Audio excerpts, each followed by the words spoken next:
So দেখতে পাচ্ছ মেলার থেকে ঘুরে প্রত্যেকে কিন্তু ছবি তুলতে ব্যস্ত। আর সেটি হলো চা বাগানে, সুন্দর একটি ভিউ চা বাগানের। আর আমি প্রচণ্ড ভিড়ে আছি, ভিড়ের মধ্যে কিছুটা দাঁড়িয়ে এই সুন্দর দৃশ্যগুলোকে ক্যামেরা বন্দি করলাম। দেখো কি সুন্দর চা বাগান, কি সুন্দর মেলার পাশে।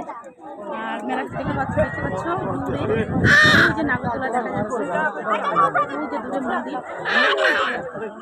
বাঁশিগুলা কে বাজাচ্ছে, খুব সুন্দর। দেখো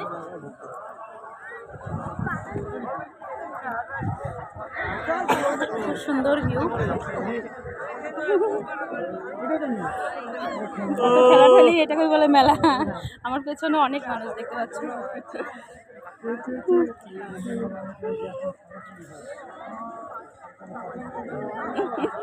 আমি একদম কি বলবো, অনেকটা ফাঁকা জায়গা দিয়ে হাঁটছি আর কি।